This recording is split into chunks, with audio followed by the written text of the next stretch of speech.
Korean Mafia boss, saved a flight attendant from a sinking jet, and what followed changed everything. Welcome back to the channel, family. If you're new here, smash that subscribe button and hit the bell so you never miss these incredible stories. Drop a like if you're ready for this one, and tell me in the comments, what state or country are you watching from? Now let's get into it. The plane hit the water at exactly 3:47 p.m. Jinwoo Park had been staring out the window when it happened. One moment, the Korean air flight from Tokyo to Seoul was cruising at 30,000 feet. The next, alarms were screaming, oxygen masks were dropping, and the pilot's voice, strained, barely controlled, was telling everyone to brace for impact. Jinwoo had faced death before, many times. In his 43 years, he'd been shot twice, stabbed once, and survived 3 assassination attempts. He ran the Park Syndicate, one of the most powerful criminal organizations in South Korea. Death was a constant companion, but this was different. This wasn't a rival's bullet or a traitor's knife. This was physics, gravity, the cold, indifferent mathematics of a plane falling from the sky. He braced himself as instructed, head down, arms wrapped around his knees. Around him, people screamed, prayed, cried. Jinwoo just waited. The impact was worse than anything he'd imagined. The plane didn't land. It crashed. The fuselage cracked open like an egg, water rushing in from a dozen different points. The world became chaos. Darkness, cold, pressure, the horrible sound of metal tearing, and people dying. Jinwoo's seatbelt jammed. He fought with it, fingers numb from the cold water already rising past his waist. The cabin was filling fast. Emergency lights flickered, casting everything in a hellish red glow. Finally, the belt released. He pushed toward the surface, toward the gaping hole in the fuselage where daylight streamed through. He was almost there when he heard it. A voice, weak, desperate. "Help, please, someone." Jinwoo turned. Through the murky water, he saw her, a flight attendant, pinned beneath a collapsed overhead bin, water rising toward her face. He should have kept going. Every instinct screamed at him to save himself. He was Jinwoo Park. He didn't risk his life for strangers. But something made him turn back. He dove toward her, fighting against the current of water rushing into the cabin. The bin was heavy, too heavy, but adrenaline gave him strength he didn't know he had. "Hold on," he grunted. "I'm going to get you out." "I can't. My leg." The water was at her chin now. In seconds, it would cover her face. Jinwoo braced his feet against the floor and lifted. The bin shifted an inch, then another. His muscles screamed. His lungs burned. "Pull yourself out. Now!" She wriggled free just as the water closed over where her head had been. Jinwoo grabbed her arm and pulled her toward the surface. They broke through together, gasping, choking, alive. Around them, the plane was sinking. Debris floated everywhere. Bodies too, though Jinwoo tried not to look at them. "Can you swim?" he asked. "I think so. There." He pointed to a piece of fuselage that had broken off and was floating like a raft. "Swim. Now." They made it to the debris, pulling themselves onto the metal platform. It tilted dangerously, but held their weight. Jinwoo collapsed onto his back, staring at the sky. Gray clouds. The distant wail of emergency sirens. They'd crashed somewhere in the Sea of Japan, maybe 20 miles from the coast. "Thank you," the woman said, her voice shaking. "You saved my life." Jinwoo turned his head to look at her. She was young, late 20s maybe, black hair plastered to her face, uniform torn, eyes wide with shock, but still sharp, still aware. "What's your name?" "Suyeon. Min Suyeon." "Jinwoo. Just Jinwoo, for now." She laughed, a strange, broken sound. "For now. Like we might not survive the hour." "We'll survive." "How do you know?" Jinwoo didn't answer. He didn't know, but he'd survived too much to die floating on airplane wreckage in the middle of the ocean. Not today.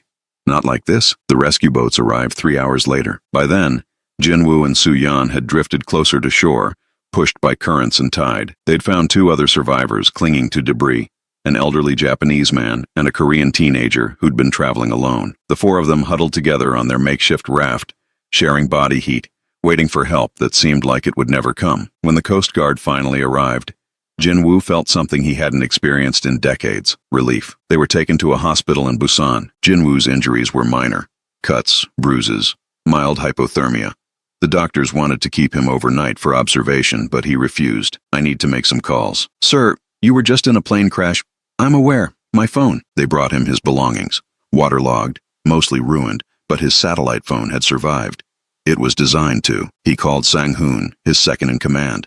"Boss, we saw the news. Thank God you're alive." "Barely. I need extraction." Busan National University Hospital. Quiet. No attention. Understood.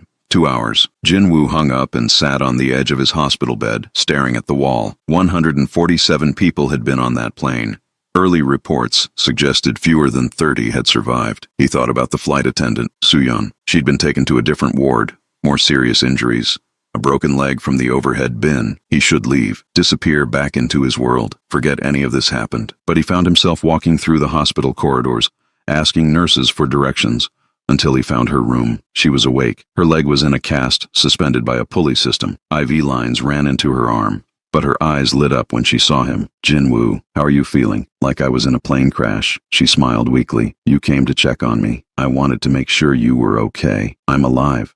Because of you." He shifted uncomfortably. Anyone would have done the same. No, they wouldn't have. "I saw people swimming right past me. You're the only one who stopped." Jin-woo didn't know what to say. He wasn't used to gratitude. In his world, people feared him, obeyed him, but they didn't thank him. "I should go," he said. "I just wanted to see that you were all right." "Wait." She reached out, touching his arm. "Will I see you again?" "I don't think that's a good idea." "Why not?" "Because I'm a criminal. Because knowing me puts you in danger. Because I don't deserve the way you're looking at me right now." "It's complicated. Everything is. That doesn't mean we have to run from it." A nurse entered, breaking the moment. "Sir, visiting hours are over." Jin-woo nodded. He turned to leave, but Soo-yeon's voice stopped him. "Room 304.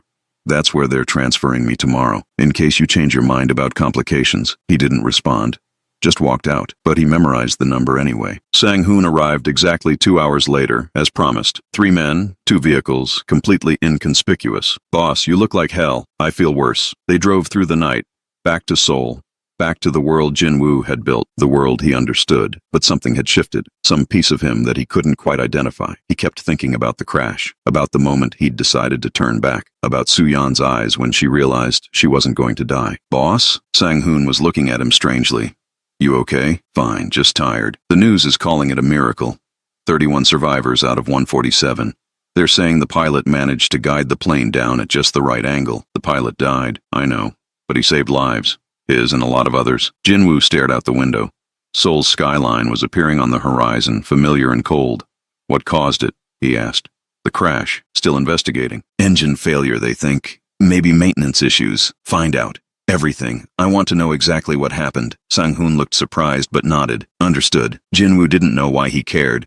Didn't know why he needed to understand every detail of a disaster he'd barely survived. Maybe because it reminded him that death didn't care about power or money or reputation. Death came for everyone, even Jin-woo Park. And when it came, what would he have to show for his life? 2 weeks passed. Jin-woo threw himself back into work. There were always fires to put out, rival organizations making moves, police investigations to deflect, business opportunities to pursue. But at night, when the world was quiet, he thought about Soo-yeon. Room 304. He hadn't gone back, hadn't called, hadn't tried to find her, but he'd had his people look into her, quietly, carefully. Min Soo-yeon, 28 years old, flight attendant for Korean Air for 6 years, grew up in Daegu, raised by a single mother who worked in a garment factory, graduated from university with a degree in hospitality, but took the airline job because it paid better. No serious relationships, no criminal connections, just an ordinary woman living an ordinary life, until a plane fell out of the sky, and Jin-woo Park happened to save her. "You're distracted," Sang-hoon observed during a meeting. "I'm fine." "With respect, boss.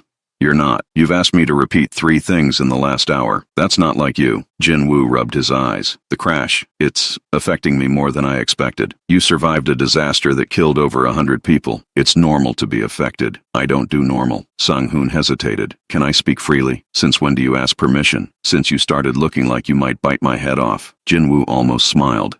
"Go ahead." "I've known you 15 years, boss. I've never seen you like this.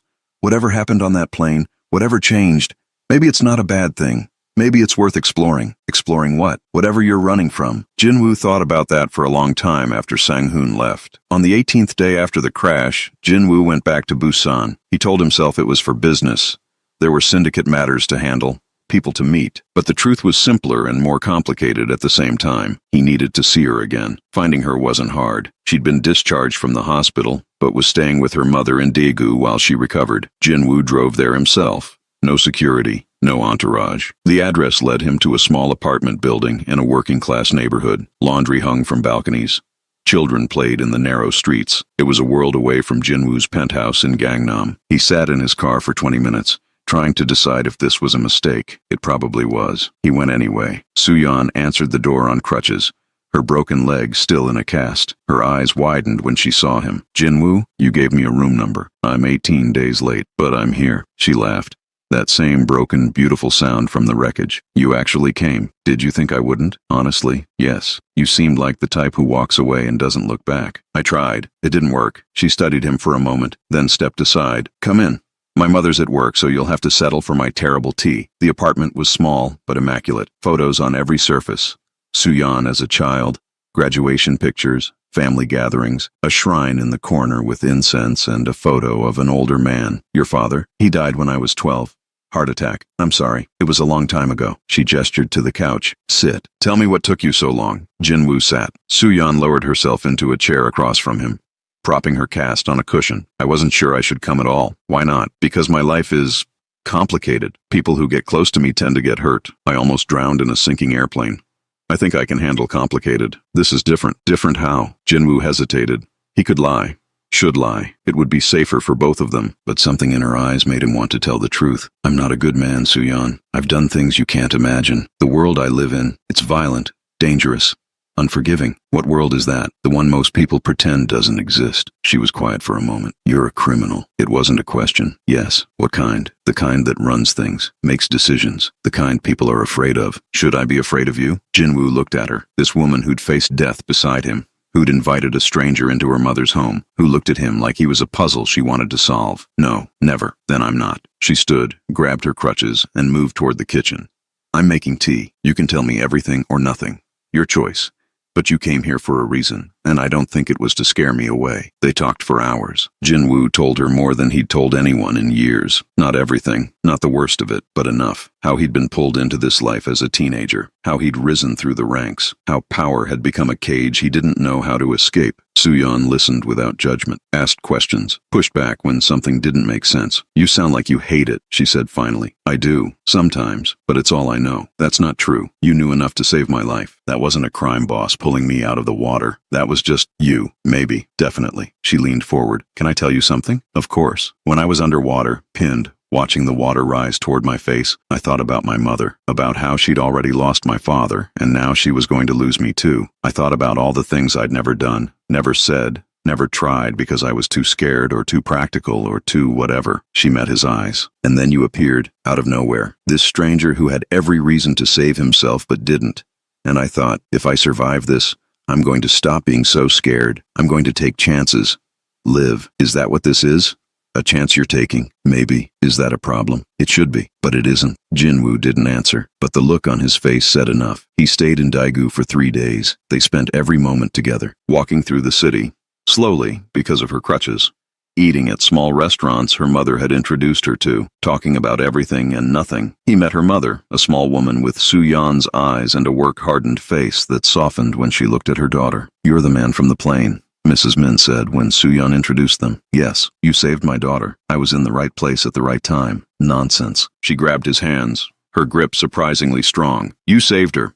Whatever else you are, whatever you've done, you saved my only child. That means something. Jinwoo didn't know what to say. In his world, people didn't thank him for saving lives. They thanked him for destroying them. Thank you, he managed. Mrs. Min nodded, satisfied. Stay for dinner. I'm making kimchi jjigae. It wasn't a request. Hey family, quick reminder. If you're enjoying this story, make sure you're subscribed and drop a like. Things are about to get really intense. Now let's continue. Reality returned on the 4th day. Sang-hoon called with news that couldn't wait. Boss, we have a problem. The Choi Syndicate is making moves. They've taken over 3 of our operations in Incheon while you've been away. Jinwoo's jaw tightened. How? They're claiming you're compromised, saying the plane crash broke you, that you're not fit to lead anymore. Who's spreading this? We're not sure yet, but it's coming from inside. Someone's talking. Jinwoo looked at Suyan, who was watching him from across the room, concern on her face. I have to go back. I know, she said. I could tell from your face. I'm sorry, this isn't... Don't apologize. You have your world. I understand. But there was something in her voice, something that sounded like loss. Jinwoo crossed the room and took her hands. I'm coming back. You don't have to say that. I know. I'm saying it because it's true. Jinwoo, 4 days. Give me 4 days to handle this. Then I'll come back. And then what? I don't know.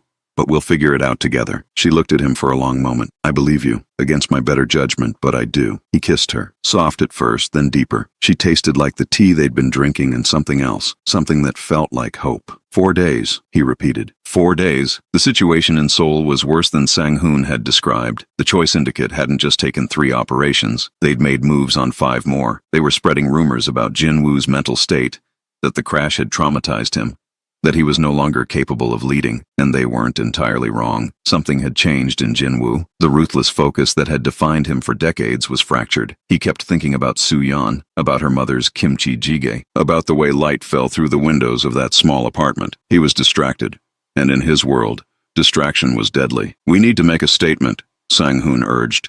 Something big. Show them you're still the same Jin-woo Park. What kind of statement? The Chois have a shipment coming in tomorrow night. Drugs. We take it, destroy it, send a message. How many men? They'll have maybe 15. We go with 30. Overwhelming force. No casualties on our side. Jin-woo considered it. A month ago, he wouldn't have hesitated. Violence was the language of his world. You spoke it or you died. But now, no deaths, he said finally. We take the shipment, neutralize their people. But no one dies. Understood? Sang-hoon looked surprised. Boss, that's merciful. Is that a problem? No, just unexpected. Maybe I'm changing. Maybe you are. The operation went smoothly. Jin-woo's men intercepted the shipment, incapacitated the Choi guards, and destroyed the drugs. A message was sent. Order was restored. But the rumors didn't stop. Jin-woo Park has gone soft. People whispered. The crash broke him. He's not the man he used to be. The whispers came from everywhere and nowhere. Someone was orchestrating them. Someone wanted him gone. It took a week to find the source. Lieutenant Kwon, one of his most trusted men. 20 years of service. A man Jin-woo had promoted, protected, treated almost like family. The betrayal stung more than he expected. They brought Kwon to the warehouse where such things were handled. The man knew what was coming. His face was pale, his hands shaking. Boss, please, 20 years, Jin-woo said. 20 years? And this is how you repay me? The Chois offered me more than money. They offered me power. A territory of my own. And you believed them? What choice did I have? You're different now, boss. Everyone sees it. The crash changed you, softened you. The organization needs strong leadership, not what? Kwon's eyes flickered. Not a man who's distracted by a woman. Jin-woo went very still. What did you say? We know about her. The flight attendant. We know you've been visiting her in Daegu. We know you're compromised. The temperature in the room seemed to drop. Who else knows? Just me, for now. But the Chois are interested. A vulnerability like that, Jin-woo hit him, hard. Once. Kwon fell, blood streaming from his nose. If anyone touches her, Jin-woo said, his voice deadly quiet, if anyone even looks at her wrong, I will burn the Choi organization to the ground, and then I will burn whoever's left. Do you understand? Kwon nodded frantically. I understand. I won't tell anyone. I swear. Jin-woo looked at him for a long moment. The old Jin-woo would have killed him, would have made an example that no one would forget. But the old Jin-woo was dying, had been dying since he turned back in that sinking plane. Get him out of my sight. He told Sang-hoon, put him on a plane to somewhere far away. If he ever comes back to Korea, then we'll have a different conversation. You're letting him live. I'm trying something new. Sang-hoon didn't question it, just nodded and signaled for the men to take Kwon away. After everyone left, Jin-woo sat alone in the warehouse, thinking about what Kwon had said. A vulnerability. Soo-yeon was a vulnerability, a weakness his enemies could exploit. The smart thing would be to walk away, never see her again, protect her by disappearing from her life. But Jin-woo was tired of being smart, tired of living by rules that kept him safe but left him empty. He wanted more than survival. For the first time in his life, he wanted to live. He went back to Daegu, not 4 days, as he'd promised, 7, but he went. Soo-yeon was waiting for him. Her cast was off now, replaced by a walking boot. She could move more easily, though she still limped. You're late, she said when she opened the door. I'm sorry. Things were complicated, I know. She pulled him inside and kissed him before he could say anything else. I was worried, she admitted when they finally came up for air. I'm fine. You don't look fine. You look like you haven't slept in a week. I haven't. She led him to the couch and sat him down. Stay here. I'm making you food. Soo-yeon, you can tell me everything after you eat, but right now you need rest. He didn't argue. Couldn't. The exhaustion was hitting him all at once. The weight of everything he'd been carrying. He fell asleep on the couch waiting for food. When he woke up, 8 hours had passed. Soo-yeon was in a chair across from him reading a book. Morning, she said. Or evening, technically. Jin-woo sat up, disoriented. You let me sleep. You needed it. I came here to talk to you, not pass out. You can do both. Sleep first, Talk second. She set down her book. The food's cold, but I can reheat it. Don't. It's fine. He ate cold rice and soup while she watched him. Something happened, she said. In Seoul. Something bad. Yes, tell me. So he did. Everything. The takeover attempts, the rumors, the betrayal, the discovery that his enemies knew about her. Soo-yeon listened without interrupting. When he finished, she was quiet for a long moment. So, I'm in danger now. Because of you. Yes. And you came here anyway. I came to warn you. To protect you. To what? Jinwoo looked at her. To ask you to come with me. Come with you where? Seoul. My world. I know it's asking a lot. I know it's dangerous. But I can protect you there. I can keep you safe. And what would I be doing while you keep me safe? Hiding? Waiting? Whatever you want. You could work, or not work. Have anything you need. I would take care of everything. Like a prisoner. A kept woman. No. Like a partner. Someone I want by my side. Soo-yeon stood and walked to the window. My mother is here. My life is here. I have friends. Colleagues. A career. I know. You're asking me to give all of that up. I'm asking you to consider it. I know it's not fair. None of this is fair. No, it's not. She was quiet for a long time. Outside, the sun was setting. The apartment filled with golden light. When I was in that water, she said finally, drowning, I thought about all the things I'd never done, all the safe choices I'd made, all the times I'd held back because I was scared of what might happen. She turned to face him. I don't want to live like that anymore. I don't want to be scared, but I also can't just abandon everything for a man I've known for 3 weeks. I understand. Let me finish. She crossed back to him, took his hands. I need time. Not forever. Just time to figure out how this could work. Whether this could work. How much time? I don't know. But I'm not saying no. I'm saying give me a chance to find a way. Jinwoo looked at her hands in his. Small, strong, certain. I can give you time, as much as you need, and you'll wait. I've waited my whole life without knowing what I was waiting for. Now that I know, I can wait a little longer. She smiled. That's probably the most romantic thing anyone's ever said to me. I'm not known for romance. Maybe you should be. She kissed him again, soft and slow. Stay tonight, she murmured. Just tonight. Tomorrow you can go back to being a crime lord. What about your mother? She's working late. We have a few hours. Jinwoo hesitated. Is this a good idea? Probably not, but I'm done with good ideas. I want to feel alive. He couldn't argue with that. The next morning, Jinwoo left Daegu with a promise. He would give Soo-yeon the time she needed. He would protect her from his enemies, and when she was ready, he would be there. The months that followed were some of the strangest of his life. He continued running the organization, but differently. More carefully. He delegated more, trusted more, created systems that didn't depend on him being present every moment. He started building something new on the side. Legitimate businesses, clean money, an exit strategy. It would take years to complete, but for the first time, he could see a future that didn't end in violence, and he visited Soo-yeon every week. Sometimes more. Quick trips stolen between meetings and crises. They talked on the phone every night. The relationship deepened slowly. Carefully, she met his lieutenants.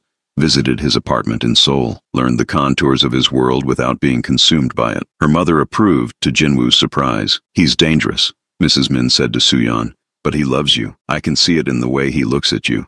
That's worth something. Is it worth the danger? Only you can answer that, but I'll tell you what my mother told me.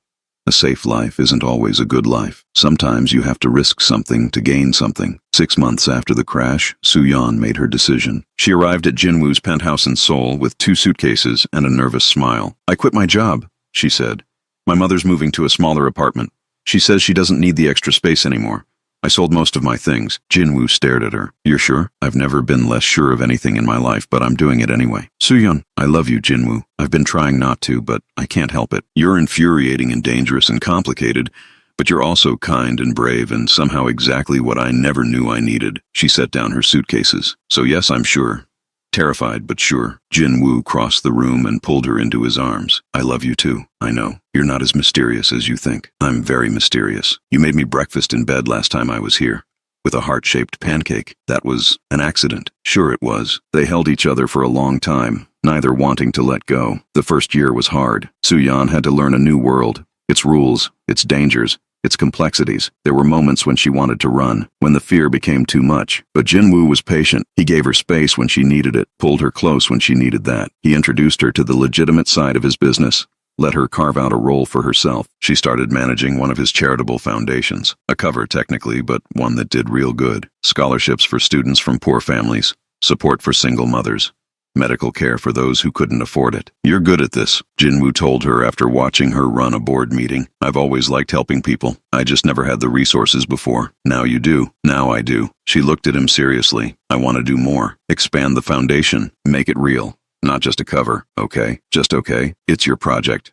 Do what you want with it, and if it conflicts with your other interests, then we'll figure it out together. She smiled. You're different, you know, from when we first met. Different how? Softer, happier, more human. Is that a compliment? The highest one I can give. On the anniversary of the crash, Jinwoo did something unexpected. He arranged a memorial, private, just the survivors and families of those who'd died. A ceremony on the shore where the wreckage had been recovered. Soo-yeon helped him organize it. They invited everyone. The elderly Japanese man they'd shared the debris with, the teenage girl who'd been traveling alone, families they'd never met but who'd lost parents, children, siblings. The ceremony was simple. Flowers released into the sea, names read aloud, prayers offered in multiple languages. Afterward, the Japanese man, Tanaka, they'd learned his name, approached Jinwoo. Thank you for this, he said, for remembering. We survived together. We should remember together. My wife died on that plane. We were flying back from her sister's funeral in Tokyo. Now I've lost them both. I'm sorry. Don't be. I had 40 years with her.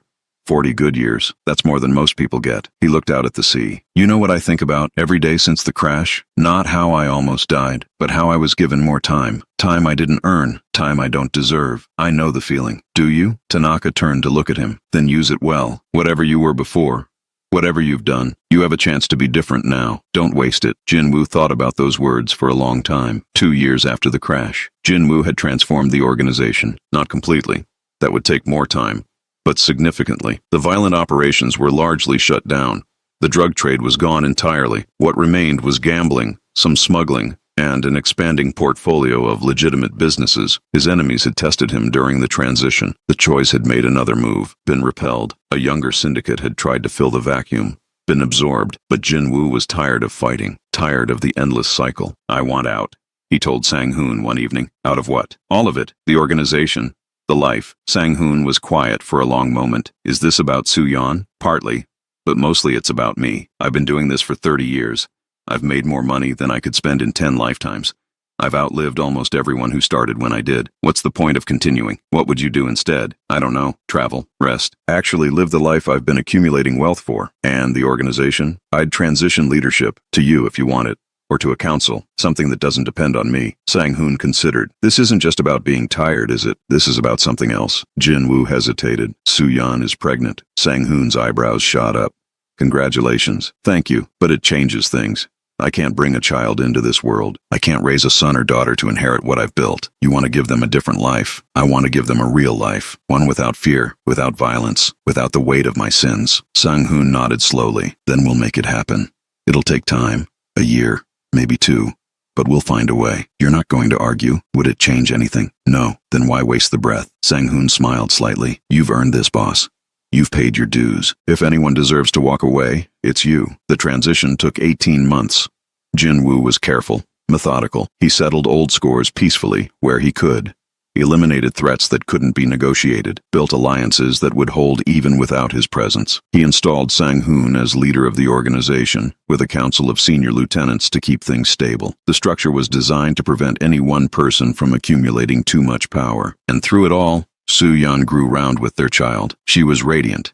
Terrifying sometimes, pregnancy hormones combined with her already formidable personality, but radiant. If it's a boy, I want to name him after my father, she said one night. What was his name? Jung-ho Park. It's a good name. And if it's a girl? Jinwoo thought about it. My mother's name was Hee-young. Soo-yeon smiled. Hee-young Park. I like it. You're not going to argue? Why would I argue? You never knew my father. I never knew your mother. This way, they're both part of our family. Jinwoo pulled her close. How did I get so lucky? You weren't lucky. You were brave. You turned back when you could have kept swimming. I've made a lot of bad decisions in my life. Then maybe it's time to focus on the good ones. The baby came on a Tuesday. A girl. 7 pounds, 3 ounces.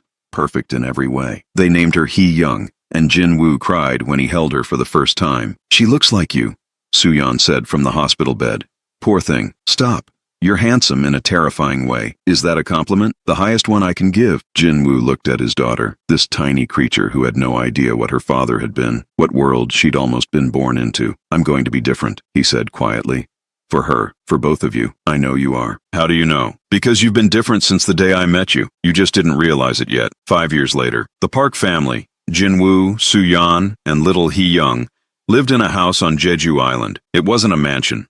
Wasn't anything ostentatious, just a comfortable home with a garden and a view of the sea. Jinwoo had retired completely from the organization. Sang-hoon sent occasional updates, but Jinwoo rarely responded. That life was behind him. He spent his days gardening, playing with his daughter, cooking for his wife, simple things that he'd once thought were beneath him.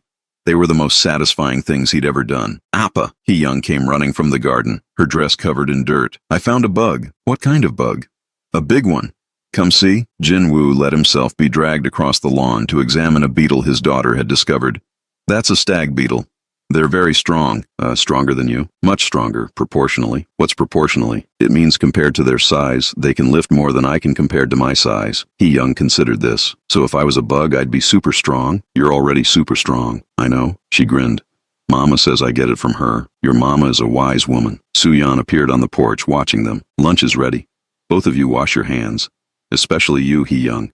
You're covered in dirt. I was exploring. You can explore after you eat. The girl ran inside, beetle temporarily forgotten. Jinwoo walked up to the porch, slipping his arm around Soo-yeon's waist. She's incredible. She is. Exhausting, but incredible. Thank you. For what? For everything. For that night in the hospital. For not giving up on me. For this life. Soo-yeon leaned into him. Thank you for turning back. For not swimming past me. I almost didn't. But you did. That's what matters. They stood there for a moment, looking out at the sea. The same sea that had almost killed them both 5 years ago. Do you ever think about it? Jinwoo asked. The crash? Sometimes. Usually when I'm flying. But it gets easier. Does it? It does. Because every time I think about how close I came to dying, I also think about how much I would have missed. Hee-young, this house, you. She turned to look at him. I would have missed you, Jinwoo. That's the thought that scares me most. You have me now. I know, and I'm grateful every day, even the hard days, especially those. From inside, Hee-young yelled, Appa, Mama, the food is getting cold. Soo-yeon laughed. We're being summoned. Better not keep her waiting. She's terrifying when she's hungry. She gets that from you. Lies. They walked inside together. Into the warmth, into the life they'd built from wreckage. Epilogue, 10 years after the crash. Jinwoo stood at the memorial site, the same shore where he'd organized the first ceremony a decade ago. The stone monument they'd erected listed the names of everyone who'd died. He came here every year on the anniversary, sometimes alone, sometimes with family. Today, he'd brought Hee-young. She was 10 now, old enough to understand. All these names, she said, running her fingers over the engraved stone. They all died in the crash? Yes, but you survived. And Mama survived. We were lucky. Is that why you saved her? Because you were lucky. Jinwoo knelt down to his daughter's level. I saved her because she needed help. Because even though I was scared, even though part of me wanted to keep swimming, I couldn't leave someone behind. Would you do it again? 1,000 times. Hee-young was quiet for a moment. My teacher says you used to be a bad man, before Mama. Is that true? Jinwoo felt something twist in his chest. Yes. I did bad things, things I'm not proud of, but you're not bad anymore. I'm trying not to be. How do you stop being bad? You make different choices. Every day. Even when it's hard. Even when the old way would be easier. Is it hard? Sometimes, but it's worth it. Hee-young took his hand. I think you're good now, Appa. Really good. Thank you, sweetheart. You're welcome. She looked back at the monument. Can we put flowers? For the people who died? Of course. They placed the flowers they'd brought, white lilies for peace, at the base of the stone. As they walked back to the car, Hee-young asked one more question. Appa? Yes? If the plane hadn't crashed, would you and Mama still have met? Jinwoo thought about it. No, probably not. So, something good came from something bad? I suppose it did. Then maybe that's why it happened. So you could meet Mama and have me. Maybe. I think so. She nodded with the certainty only a child could have. I think everything happens for a reason. Jinwoo didn't know if that was true. Didn't know if there was a grand plan, a cosmic purpose behind the chaos of existence, but he knew this. He had been drowning, in more ways than one, when that plane hit the water, and somehow, impossibly, the crash had saved him. Not just his body, his soul. He looked at his daughter. This miracle he didn't deserve. Thought of Soo-yeon waiting at home, probably making dinner, probably singing off-key like she always did. Everything happens for a reason. Maybe, or maybe not. But either way, Jinwoo was grateful. He was home, and home had found him. Family. Thank you so much for watching until the end. If this story touched your heart, smash that like button and subscribe if you haven't already. Share this with someone who needs to hear it. Drop a comment and let me know what you thought. And don't forget to hit the bell so you never miss our next story. Until next time, take care of each other, and remember, Sometimes, the worst moments of our lives become the beginning of our best ones. You never know when everything is about to change. See you in the next one.